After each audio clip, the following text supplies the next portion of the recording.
Hey there, welcome back to the channel. Today I'm going to share a powerful story that might just change how you see everything. Picture this, a near-death experience, a meeting with a father who's no longer with us, and an eye-opening message from Jesus about the struggles faced by good people. This isn't just any tale, it's Ryland Ward's incredible journey, and you won't believe the insights he gained. Before we dive in, make sure to give us a thumbs up, subscribe, and hit that notification bell so you won't miss any of our upcoming stories. Trust me, you'll want to hear this one. It could turn your beliefs upside down. So let me introduce myself. I'm Ryland Ward, and I'm 54 years old, working as an engineer for a construction firm in scenic California. Honestly, I've always thought of myself as pretty ordinary, just like anyone else. I grew up in a middle-class household, went through school, graduated, and started my career. It wasn't anything out of the ordinary. For a long time, I was firm in my atheism. The very idea of God, an afterlife, or anything spiritual seemed like stories people invented to cope with the fact that everyone dies. I relied heavily on logic and science, ignoring anything that felt spiritual. However, everything changed on September 5th, 2010. What began as a typical day in my life turned out to be a pivotal moment that reshaped my entire outlook on existence. You see, that night, I was supposed to have my first date with a woman named Layla Brooke. I was filled with excitement as I got ready. Sure, I felt that something significant was on the horizon. If someone had told me earlier that day that I was on the verge of a life-altering event, I would have probably chuckled in disbelief. But isn't it funny how life can surprise you? The evening unfolded in a way I couldn't have imagined. That night brought an experience that flipped my understanding of life and death on its head. I'm not usually one to share dramatic stories or seek the spotlight, and believe me, I wrestled with the idea of sharing this experience for a long time. But I realize now how important it is to tell my story, not to sway anyone's beliefs, but to convey something that profoundly impacted my existence. As unbelievable as it may sound, I promise it's worth hearing. You know, before I dive into what happened that night, I completely understand if you're skeptical. I used to be just like that. But what I'm about to tell you is the absolutely genuine account of my brush with death, my shocking run-in with the afterlife, and how it flipped my entire perspective upside down. If you're up for it, let's go on this journey together. A journey that took me from the edges of life into the vast unknown and back to reality again. It's a story that rocked everything I thought I knew. Let me take you back to Friday, September 5th, 2010. I woke up bright and early like usual.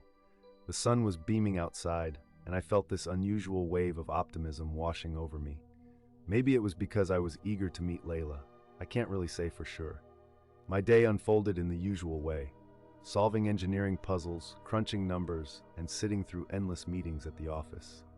Nothing extraordinary, really. As the hours dragged on, a flutter of nerves began to creep in. Layla seemed amazing, and I wanted to leave a great impression. So around 5 p.m., I decided to leave the office a little earlier than usual.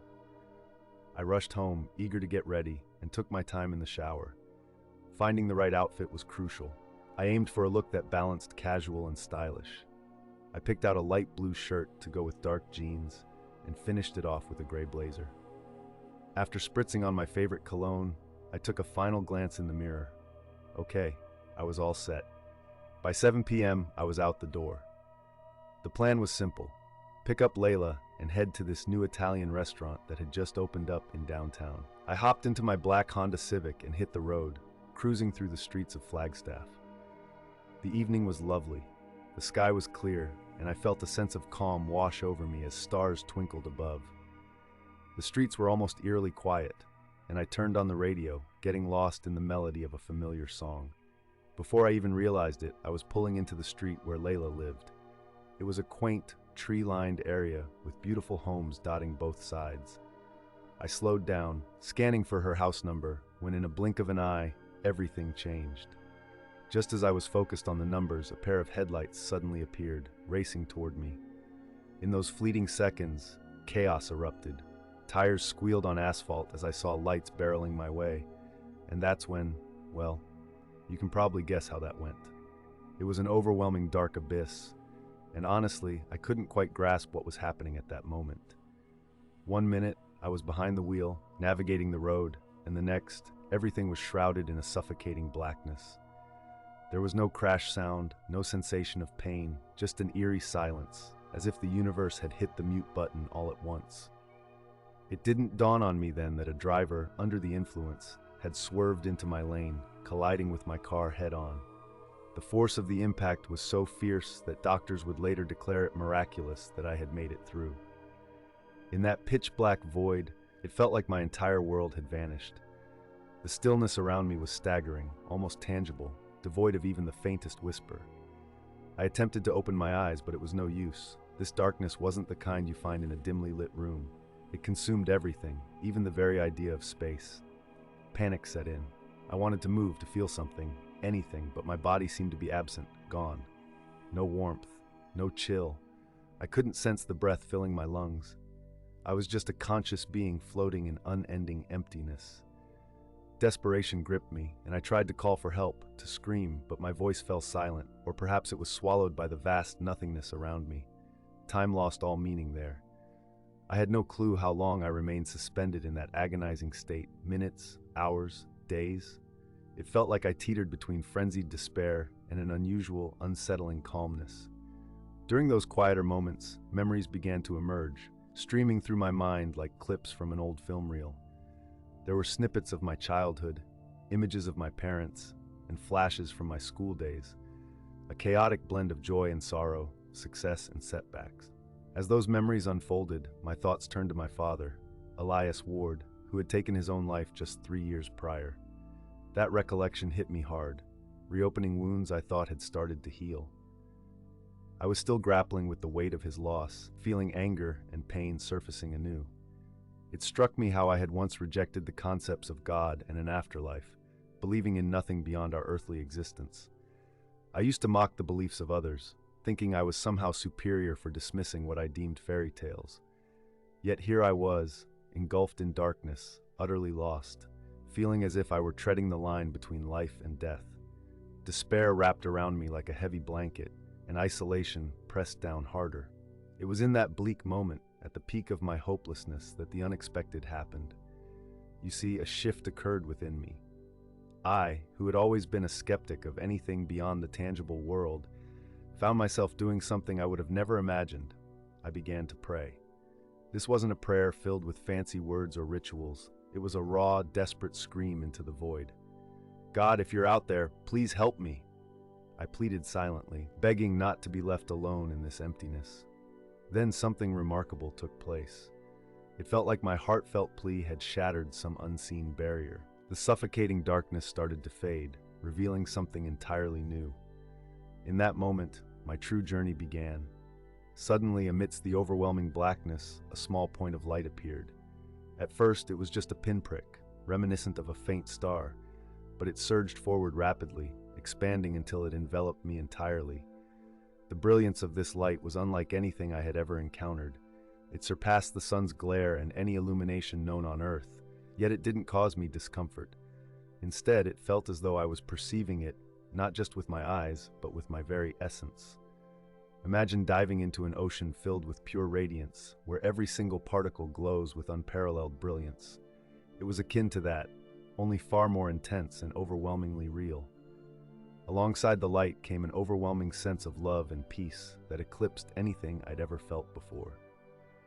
It wasn't just affection, it was an all-encompassing, unconditional love that surrounded me from every angle. In that instant, every shred of fear and sorrow I had experienced in the darkness vanished.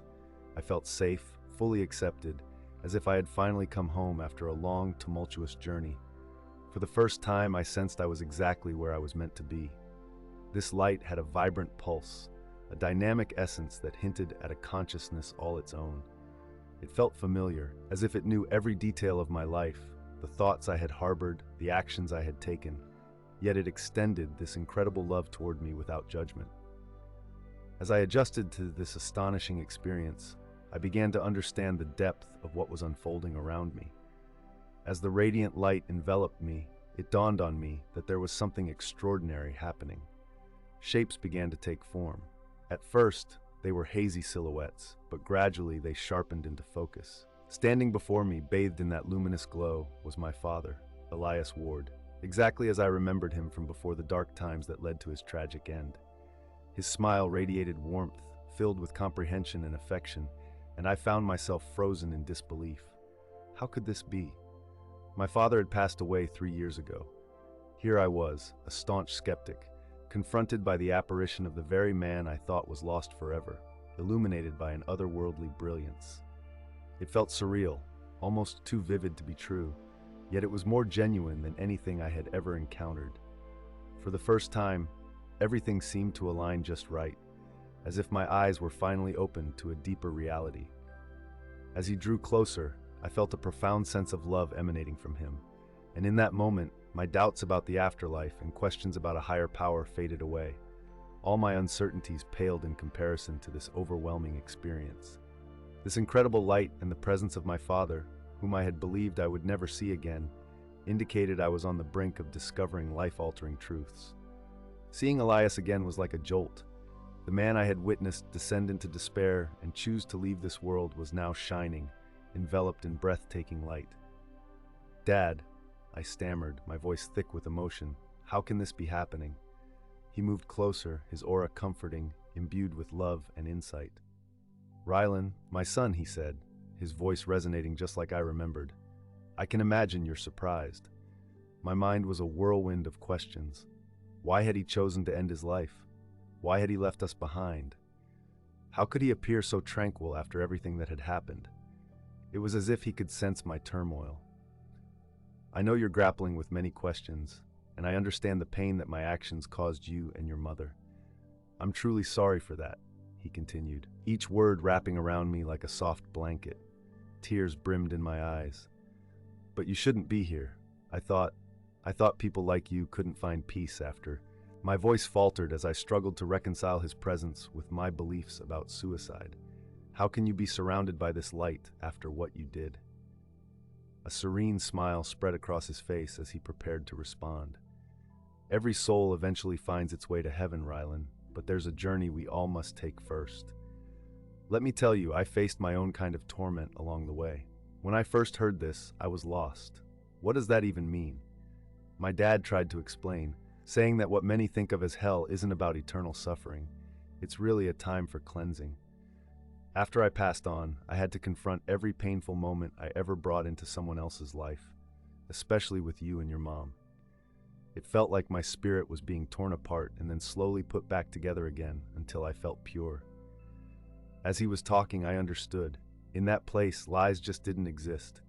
It was all raw truth. "The darkness you sensed," he continued gently, "was your own struggle with the idea of God. It's something you needed to face, but you managed to do it, Ryland. You reached out for help, and it came." Tears streamed down my face as years of frustration and unresolved questions poured out. "Why did you leave us, Dad? Why did you choose to go?" My father gazed down, his voice filled with sorrow. "I simply didn't have the strength, son.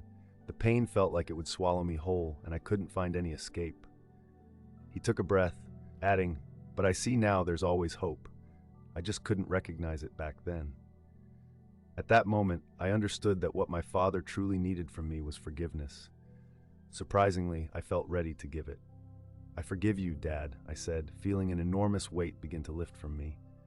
Those words broke something deep inside me, yet they also healed. It was as if a massive boulder I'd carried for so long had been removed. My spirit, much like his, was being restored. He embraced me, and in that moment I felt all his love, the remorse for the past, and his relief that I was willing to move forward. "Thank you, son," he said. "But remember, your journey isn't finished yet." I didn't want to let him go. After years of hurt, I finally felt bonded to my father again, but I recognized that I had to keep moving forward. As he started to retreat, he gave me one last smile. "Ryland, never forget that love is the most powerful force in the universe." Just like that, he vanished, but the sense of peace and love lingered.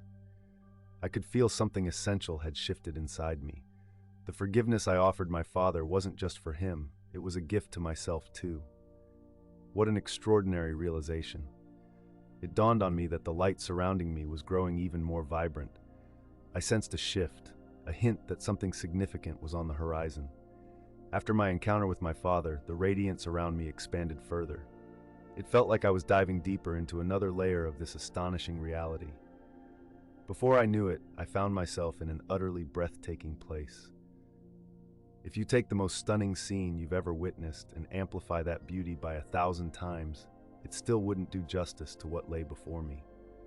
There were colors I had never encountered, shades that defied description. The sky, or whatever you'd call it, was an incredible shade of blue, pulsating with a life all its own. Fields of flowers shimmered with an inner glow, each petal exuding a beauty that transcended the physical realm. But honestly, it wasn't just how amazing everything looked. The sheer feeling of being in that space was overwhelming. I experienced a deep sense of peace like I had never known before. There was no fear, no stress, no pain. For the first time, I felt entirely at home. And the love, it enveloped me, a warm, unconditional embrace that accepted every part of me, flaws included. As I absorbed all of this, I started to realize I wasn't alone. Surrounding me were not exactly people, but beings of light that radiated with remarkable energy. They floated gracefully around me instead of walking, gliding effortlessly through the air. Some of these luminous beings drew closer. There weren't any formal introductions, yet I instinctively recognized them. My grandparents, who had passed away long ago, were there. I also saw a childhood friend who tragically lost his life in a car accident at just 16. Their warm welcome enveloped me in love and joy, and I felt a rush of emotions that was almost too much to bear. What amazed me most was how we connected. There were no spoken words needed. Our thoughts and feelings intertwined seamlessly, and understanding flowed between us effortlessly. In that instant, I grasped a profound truth. Death isn't the end.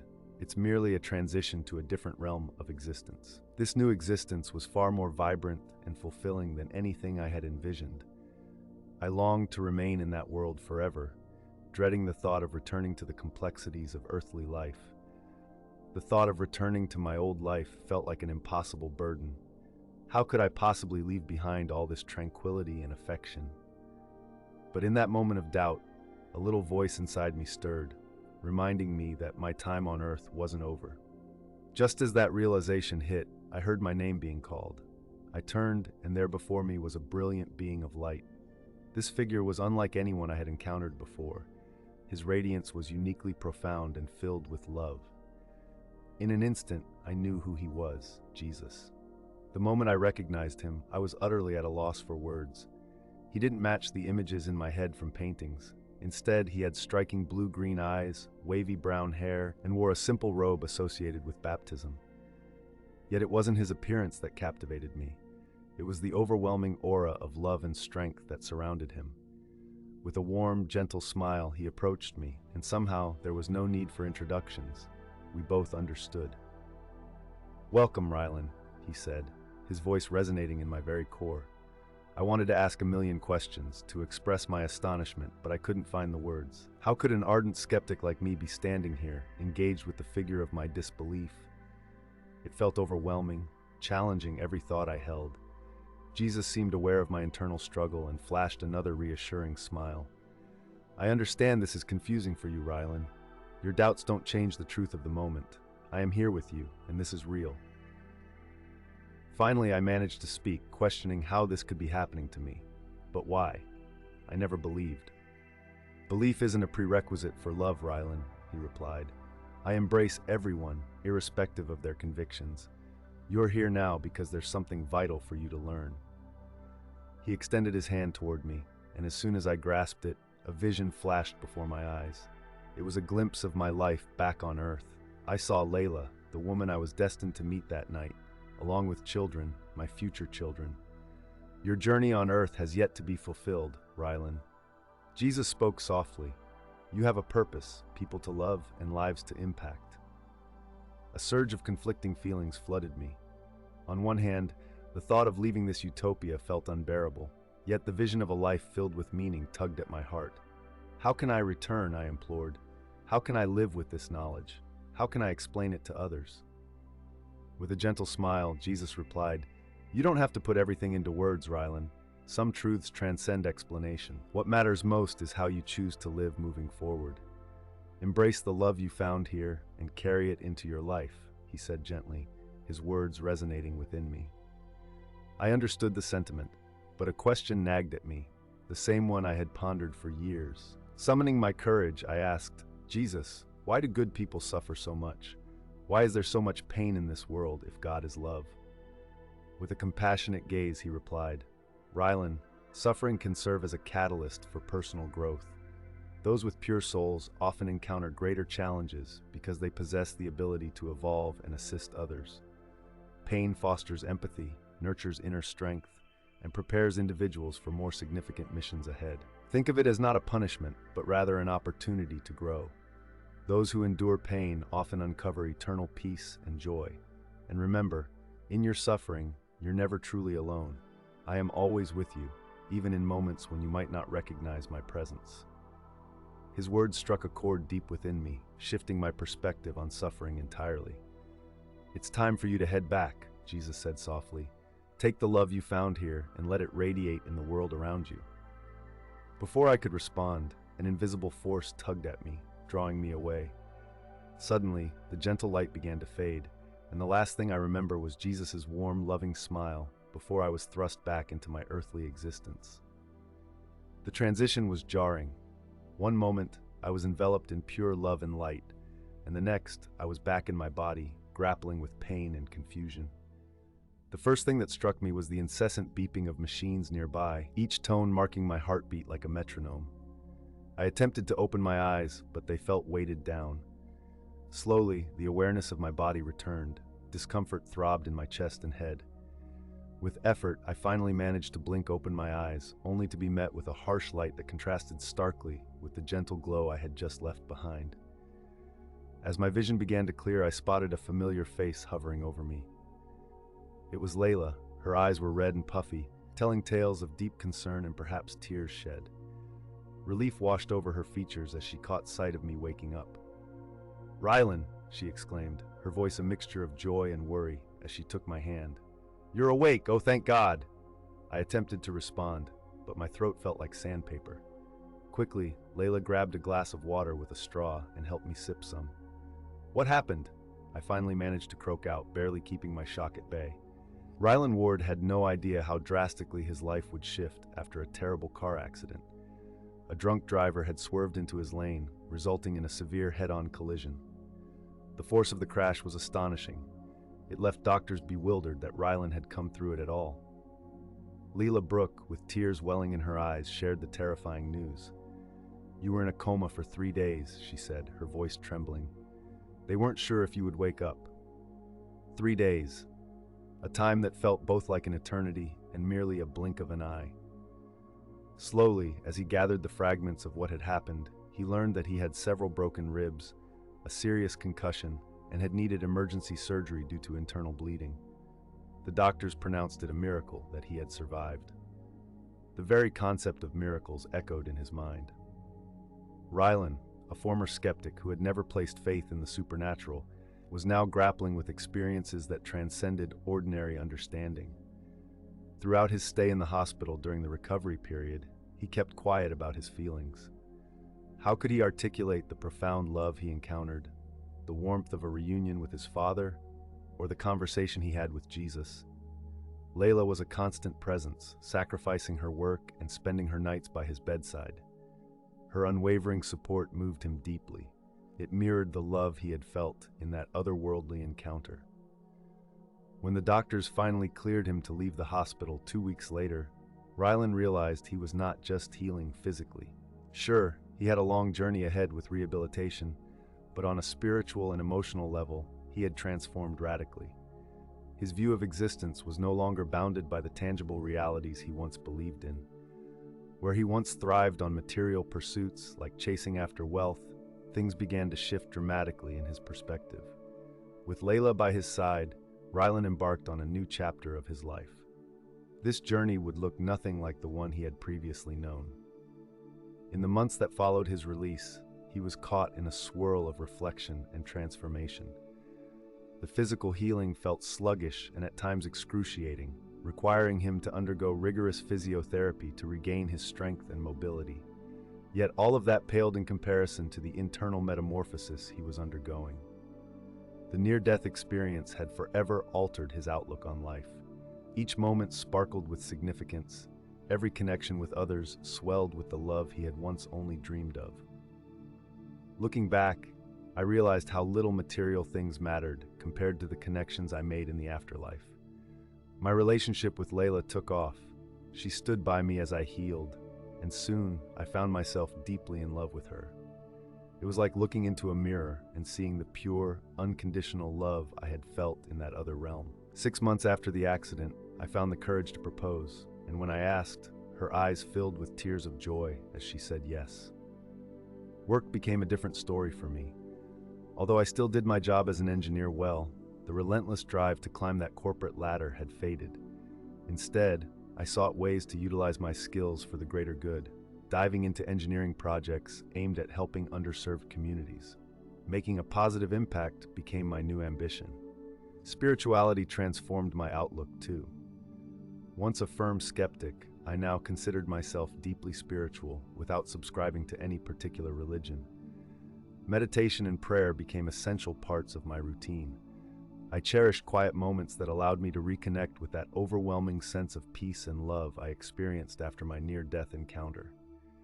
Reading about near-death experiences, different spiritual philosophies, and the journeys of others who face similar situations brought me comfort. I learned to appreciate the multitude of beliefs out there, recognizing that everyone has their unique path to understanding. My perspective on death shifted dramatically as well. While I can't say I was entirely free of fear, the crippling dread that used to grip me vanished. I realized that death is just a transition, not an end, and that revelation sparked a renewed appreciation for life.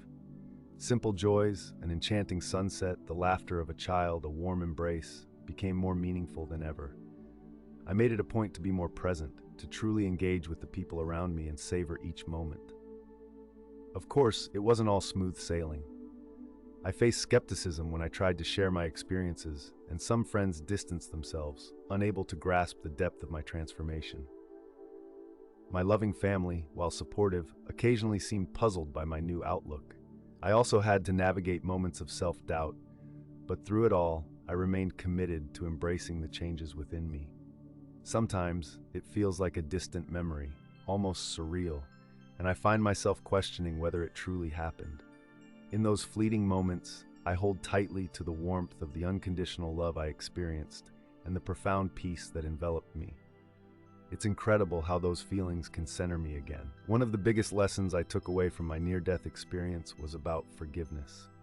I realized that the forgiveness I offered my father reached into all corners of my life, teaching me to let go of past grievances.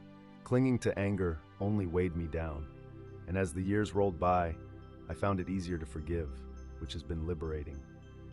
Layla and I have been blessed with a beautiful family, just as I envisioned during that life-changing moment back on September 18, 2010. That accident that almost stole my life turned out to be a gift, a chance to start anew, rich with meaning and purpose. With our two amazing kids, aged 7 and 5, every day is a celebration of life's wonders.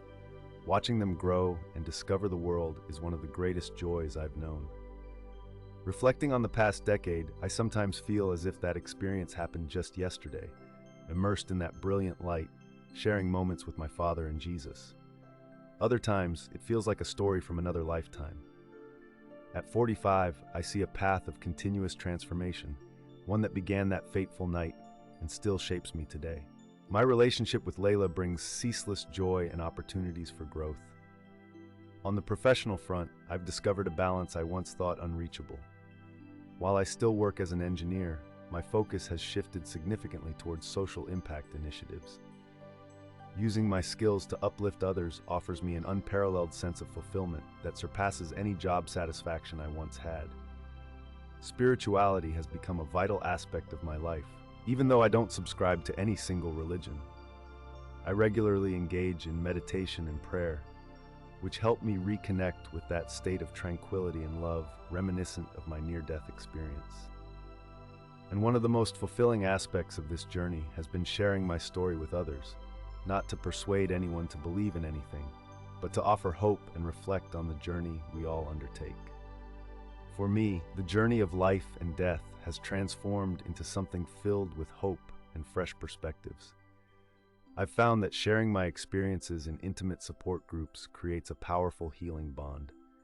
It's incredible to witness how recounting these stories helps not just myself, but others as well. Sure, life isn't always rosy. I encounter my share of setbacks just like everyone else. There are days when I'm overwhelmed with feelings of sadness, frustration, or even fear. However, I've come to see these struggles in a different light. They're not permanent, and I truly believe there's a bigger purpose woven into the fabric of existence.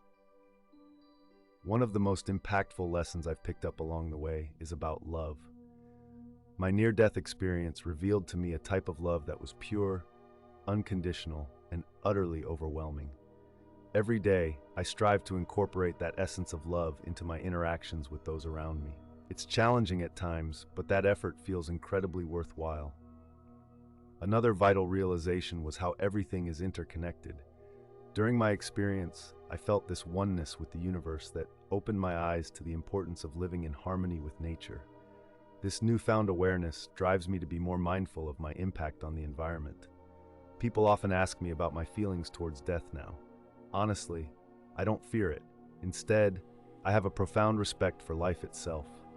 Each day is a gift, presenting endless opportunities to love, learn, and make a difference. If I could distill my experiences into a single message, it would be this: love is the strongest force in the universe. It transcends everything, death included, brings healing, and fosters unity among people. It's crucial to embrace compassion, to forgive swiftly.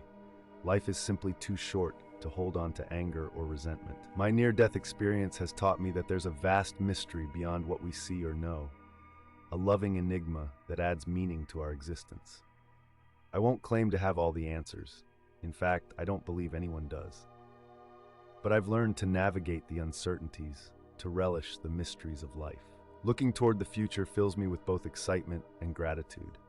While I can't predict what tomorrow holds, I remain aware that every day is another chance to embrace love and growth. For all of this, I am deeply thankful.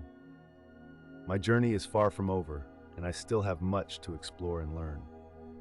Yet I know without a doubt that the experience I had in California back in September 2010 wasn't the conclusion of my story. It was merely the beginning of a vibrant new chapter, one overflowing with purpose, love, and meaning. And for that, I will forever be grateful.